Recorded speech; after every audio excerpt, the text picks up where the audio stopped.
Good morning, students. I am your commerce teacher, Miss Palak. So, today we are going to start with principles of management. What is principle of management?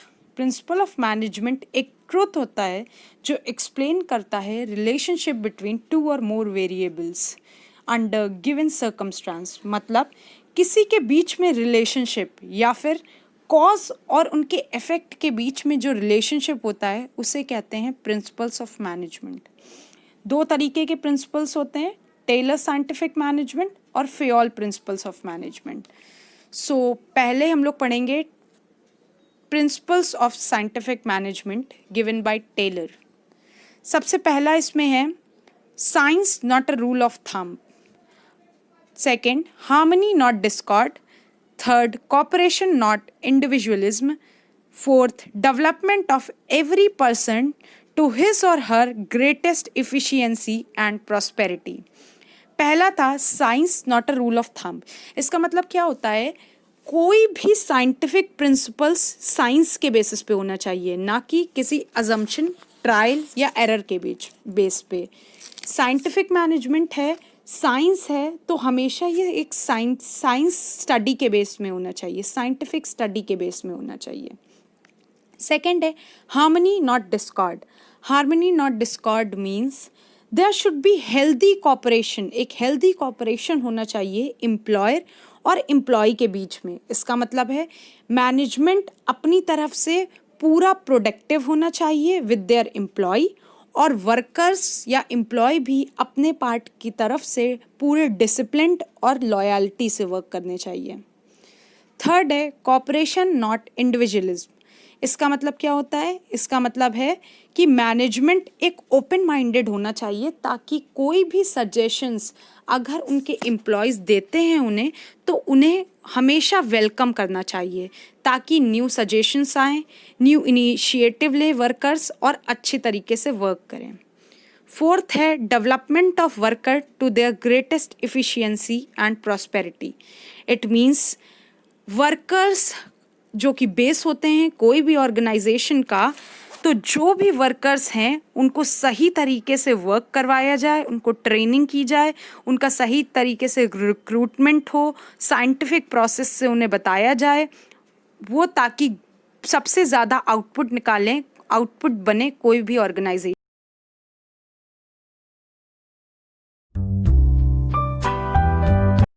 So now we are starting with 14 principle of management.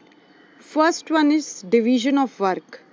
Division of work मतलब जब हम काम को छोटे छोटे part में divide कर देते हैं और एम्प्लॉय को उसकी कैपेबिलिटी के हिसाब से देते हैं, तो वो एम्प्लॉय उस काम को बार बार करने की वजह से उस फील्ड में, उस पर्टिकुलर फील्ड में बहुत कैपेबल हो जाता है और वो काम बहुत जल्दी करने लगता है। उसे कहते हैं division of work. Second is authority and responsibility. Authority means power and responsibility means obligation to complete the job. ना ज़्यादा अथॉरिटी होनी चाहिए, ना ज़्यादा रिस्पॉन्सिबिलिटी होनी चाहिए, दोनों इक्वल होनी चाहिए। अथॉरिटी ज़्यादा होगी तो मिसयूज़ होगा, रिस्पॉन्सिबिलिटी ज़्यादा होगी तो वर्क बर्डन बढ़ेगा। Third one is discipline. Discipline मतलब रूल्स और रेगुलेशन के साथ कोई भी ऑर्गेनाइजेशन को चलना चाहिए। अगर कोई ऑर्गेनाइजेशन है तो उसमें प्रॉपर रूल्स और रेगुलेशन फॉलो होने चाहिए, उसे कहते हैं discipline. Fourth is unity of command. Unity of command means receiving order from one boss or one superior. अगर एक से ज़्यादा इंसान अगर ऑर्डर देगा तो क्या हो जाएगा, मिस्टेक्स हो जाएंगी और कंफ्यूजन क्रिएट होगा। तो one boss one order. Fifth is unity of direction. Unity of direction मतलब क्या होता है, पूरे हेड के लिए सिर्फ एक ही प्लान होना चाहिए। एक कंपनी है तो एक प्लान होना चाहिए जिस पे सब वर्क करेंगे।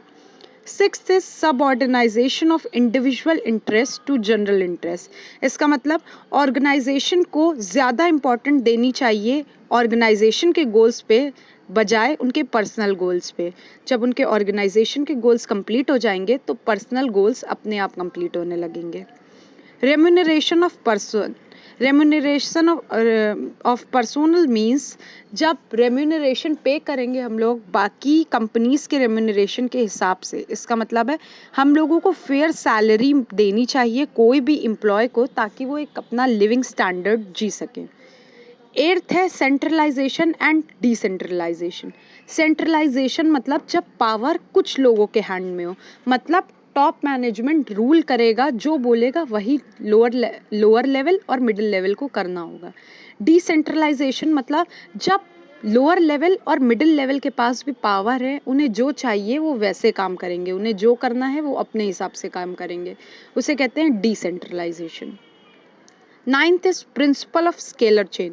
प्रिंसिपल ऑफ स्केलर चेंज कहता है कि कोई भी सुपीरियर हाईएस्ट लेवल से और लोएस्ट लेवल तक अरेंज होगा और उसी के हिसाब से 1 by 1 ऑर्डर पास किए जाएंगे।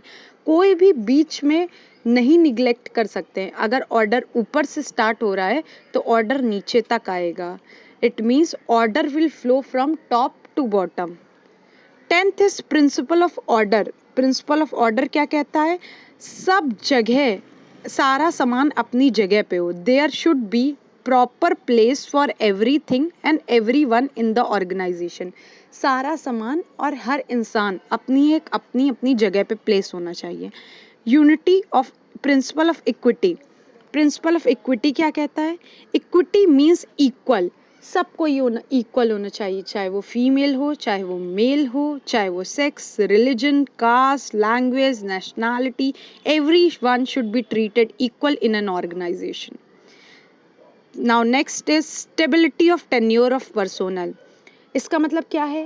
कोई भी एम्प्लॉय को एक कंपनी में काम अगर करना है, उन्हें करते रहने देना है, तो उनको हम लोगों को टाइम देना चाहिए ताकि वो कंपनी में सीखे। ये नहीं कि हम लोग को जल्दी जल्दी उन्हें हटा देना चाहिए, उनको एक प्रॉपर टाइम देना चाहिए, लर्निंग पीरियड, ट्रेनिंग पीरियड, ताकि वो उस कंपनी में रह के कुछ सीख सकें।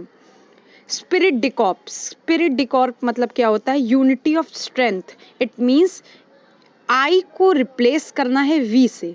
हम सब लोग एक हैं, ना कि अलग अलग। वी शुड स्टैंड, मतलब हम सब लोगों को एक तरीके